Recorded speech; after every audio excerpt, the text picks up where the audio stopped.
प्रेरणा दिल्ली की भीड़भाड़ वाली सड़कों पर चलती हुई जा रही थी। उसकी आंखें आसपास के माहौल को सावधानी से देख रही थीं। उसके साधारण कपड़ों में वह भीड़ में खो गई थी, लेकिन उसकी आंखों में एक दृढ़ता और मुख पर रहस्यमयी मुस्कान थी। जैसे ही वह चलती हुई जा रही थी, शहर की नियॉन लाइट्स ने उसके पीछे लंबे परछाई बना दिए। हवा में कारों की आवाज, लोगों की बातचीत और स्ट्रीट वेंडर्स की आवाजें गूंज रही थीं। अचानक प्रेरणा एक अनजान बिल्डिंग के सामने रुक गई, जिसका आधा हिस्सा अंधेरे में ढका हुआ था। एक दृढ़ कदम के साथ प्रेरणा ने गुप्त मुख्यालय में प्रवेश किया। सुरक्षा गार्ड्स को अपनी आईडी दिखाई। अंदर उसने उच्च तकनीक उपकरणों और सुरक्षा कर्मियों का समुद्र पाया, जो उसकी हर गतिविधि पर नजर रखे हुए थे। उसके बॉस, एक अनुभवी और गंभीर व्यक्ति, उसे एक अलग कमरे में ले गए। कमरे में एक बड़ा स्क्रीन और कई कंप्यूटर थे, जो विभिन्न डेटा। प्रेरणा, आपको एक महत्वपूर्ण मिशन पर जाना होगा, बॉस ने कहा। राष्ट्रीय सुरक्षा से जुड़े महत्वपूर्ण दस्तावेज गुम हो गए हैं। प्रेरणा ने ध्यान से सुना। उसकी आंखें बॉस के चेहरे पर टिकी हुई थीं। मिशन के विवरण क्या है? उसने पूछा। आपको दस्तावेज के छुपे हुए स्थान को ढूंढना होगा और उनके नेता को पकड़ना होगा। आपके पास यह काम करने के लिए 8 घंटे हैं। प्रेरणा ने एक पल के लिए सोचा, फिर उसने कहा, मैं तैयार हूँ। वहां से प्रेरणा चली जाती है, अपने मिशन की ओर बढ़ती हुई। उसके मन में एक ही विचार है, राष्ट्रीय सुरक्षा के महत्वपूर्ण दस्तावेज को ढूंढना और उनके नेता को पकड़ना। मिशन के बारे में सोचकर प्रेरणा ने अपने सूचना तंत्र को सक्रिय किया। उसने अपने सूत्रों से संपर्क किया और आखिरकार एक सुराग मिला। प्रेरणा ने अपनी कार में बैठकर शहर की भीड़भाड़ वाली सड़कों पर निकल पड़ी। कुछ समय बाद वह बिल्डिंग के सामने रुकी, जहां उसका सूत्र उसे मिलने वाला था। वह अपनी कार से उतरी और बिल्डिंग के अंदर गई। अंदर एक व्यापारिक सम्मेलन में एक संदिग्ध से मिलती है।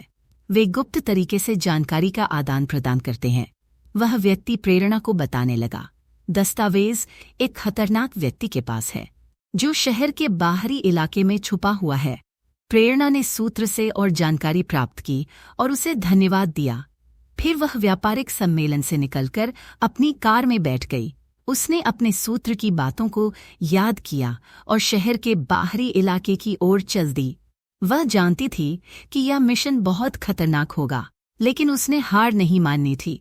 कुछ समय बाद वह शहर के बाहरी इलाके में पहुंची और एक पुराने मकान के सामने रुकी। वह मकान खतरनाक व्यक्ति का ठिकाना था, जिसके पास दस्तावेज थे। धीरे धीरे मकान के अंदर गई। प्रेरणा अंदर गई। वह एक एक कमरे को ध्यान से देख रही थी, ताकि कोई आश्चर्य न हो।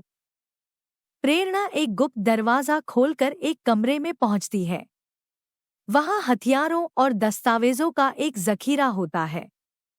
वह दस्तावेज उसे वहीं मिलते हैं। वो लेकर वहां से जल्दी निकलना चाहती है। मकान के अंदर एक अजीब सी शांति थी, जो प्रेरणा को और भी सावधान कर रही थी। वह जानती थी कि खतरनाक व्यक्ति कभी भी आ सकता है।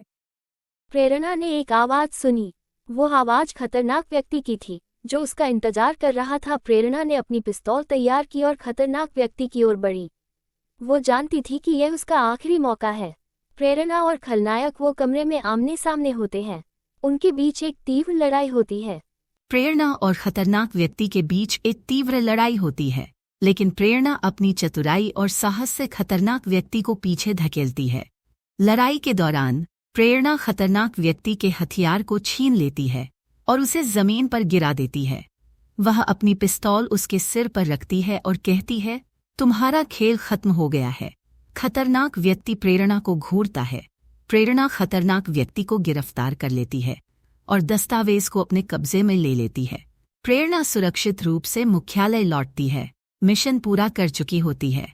उसके चेहरे पर संतोष और गर्व की झलक होती है। वह अपने अधिकारियों को दस्तावेज सौंपती है और मिशन की सफलता की रिपोर्ट देती है। अधिकारी उसे बधाई देते हैं और कहते हैं, आपका साहस और कौशल अद्वितीय है। आप हमारी टीम की शान हैं। प्रेरणा उनका धन्यवाद स्वीकार करती है और कहती है, यह मेरा कर्तव्य है और मैं इसे पूरा करने के लिए हमेशा तैयार हूँ। उसके साथी एजेंट उसे अभिनंदन करते हैं। प्रेरणा मुस्कुराती है